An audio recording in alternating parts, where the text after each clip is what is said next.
ভেনেজুয়েলার president Nicolas মাদুরোকে মার্কিন অভিযানে আটকের পর এবার ল্যাটিন আমেরিকার অন্য দেশগুলোর প্রতি কঠোর হুঁশিয়ারি দিয়েছেন মার্কিন প্রেসিডেন্ট ডোনাল্ড ট্রাম্প। তিনি কলম্বিয়ার প্রেসিডেন্ট গোস্তাভো পেট্রোকে সরকার পতনের হুমকি দেওয়ার পাশাপাশি কিউবা সরকারও শিগগিরই পতনের মুখে রয়েছে বলে মন্তব্য করেছেন।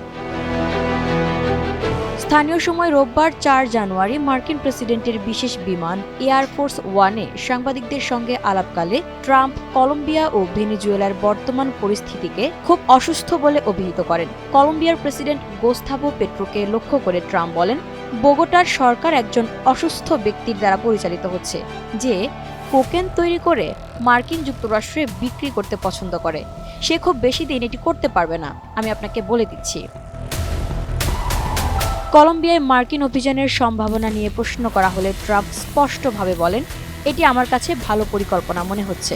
ট্রাম্পের এই মন্তব্যের পর কলম্বিয়ার প্রেসিডেন্ট গুস্তাভো পেট্রো সামাজিক যোগাযোগ মাধ্যম এক্সে ল্যাটিন আমেরিকার দেশগুলোকে ঐক্যবদ্ধ হওয়ার আহ্বান জানান। তিনি বলেন, ঐক্যবদ্ধ না হলে ল্যাটিন আমেরিকানদের দাস হিসেবে আচরণ করা হবে। তিনি আরও লেখেন, মানব ইতিহাসে দক্ষিণ আমেরিকার রাজধানীতে বোমা হামলা চালানো প্রথম দেশ হল আমেরিকা। ক্ষত দীর্ঘ সময়ের জন্য উন্মুক্ত থাকে, তবে প্রতিশোধ এর সমাধান নয়। ট্রাম্প দাবি করেন, ভেনেজুয়েলা থেকে তেলের সরবরাহ বন্ধ হয়ে যাওয়ায় কিউবা এখন আক্ষরিক অর্থেই পতনের জন্য প্রস্তুত। তিনি বলেন, কিউবার এখন কোনো আয় নেই, তারা তাদের সমস্ত আয় ভেনেজুয়েলা থেকে পেত।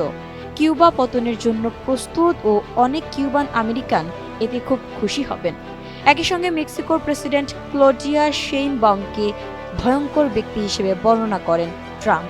বলেন, মেক্সিকো দিয়ে মাদক প্রবাহ বন্ধ করতে প্রয়োজনে সেখানেও মার্কিন সেনা পাঠানো হতে পারে। তার মতে, মেক্সিকোর সরকার নয়, বরং কার্টেলরাই দেশটি চালাচ্ছে।